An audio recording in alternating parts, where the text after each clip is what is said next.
I was 49, coming up to my 50th birthday. When you turn 50 in Scotland, they actually test you. You get a wee kit sent through your door and they test you. I had done the test, sent it away, and it came back positive and asked me to redo it. So I had done it again, sent it to them, and I went on holiday. And when I come back, I'd been fast-tracked up to get the scope. After the scope, I knew there was something wrong. Then the nurse told me that they'd found a tumour and it was bowel cancer. And then I had to have a CT scan to see if it spread or not. And then I got my results and they said it hadn't spread, which was best news. So then we decided to, get surgery. It was rough for a few days. I was very sickly, a bit of pain, but I was just glad to get it over with and get the cancer removed, the tumour removed.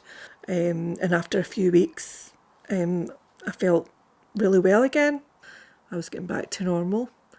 But the pathology had come back and said that I had stage 2, and it was advised that I should have some chemotherapy as a sort of belt and braces treatment, just to make sure that they had removed all the cancer. So I was advised to start on a drug called capecitabine, which I had never heard of before, and I was told I would get it in tablet form and I would take it at home. I wouldn't need to go to the hospital. So I was fine with that. I thought I could manage that. And I started taking my tablets, and the first week I was fine. And then into the second week I started to feel a bit unwell, but I didn't really chalk it up to anything because I just thought, well, I'm on chemotherapy. You're not expected to feel 100%. I thought I had a urine infection, so I had phoned the hospital and they'd advised me to go up, and they checked my bloods and my bloods come back fine, and they gave me antibiotics and sent me back home. I could hardly step out the bed. I felt so sick, just felt really ill, shivery. And then I was vomiting. I couldn't eat, couldn't even drink. So I couldn't take the chemotherapy tablets, which was probably a good thing in the end. I just get more ill. The diarrhoea was unbelievable, and that went on for about 3 days. And I just kept thinking, I never even phoned the hospital or thing. And then one day I woke up. It wasn't even due. I woke up in the night, and I was in a lot of pain. It was like spasms, and the diarrhoea was. I knew it wasn't a normal diarrhoea. It was just I just knew I wasn't right. And I woke my husband. So she needs to take me to hospital. And he took me to hospital, and they put me in a wee room with isolation because they thought I'd C. diff. And after a few days in hospital, I was getting a lot worse. And they gave me a CT scan, and the surgical team said it's nothing to do with them. Everything was fine, surgical wise. And I just knew, and I didn't feel. I know it sounds terrible. I didn't feel as if I was getting the care that I expected. They knew that I was on. It was my first cycle. They never even said it was anything to do with the chemotherapy tablets. I decided to leave the hospital because I didn't feel as if they were helping me. I planned to go to the hospital. They'd done my surgery. I had to go to A&E, and I sat in A&E, but as soon as I went in to see someone, before I know it, I had all these doctors and nurses around about me because I was really, really ill. And they still thought I'd C. diff though. So they sent for tests for C. diff, but I actually had neutropenia. And I also had sepsis.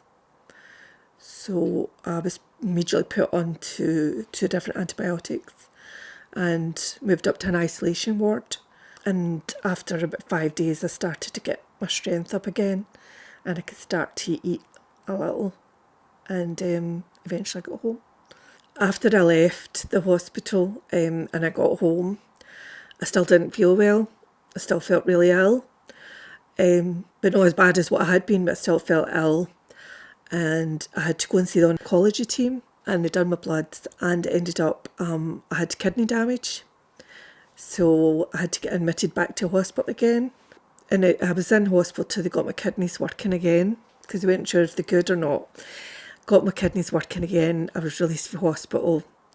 I had to go back to see oncology, but by that time I decided I wasn't taking any more chemotherapy.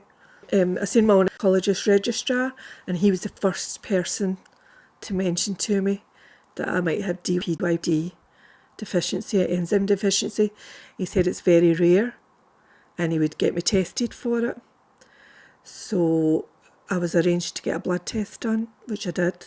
And after 2 weeks, it came back and confirmed that I did have a partial DPYD, and that has what caused me to have the really bad reaction to it.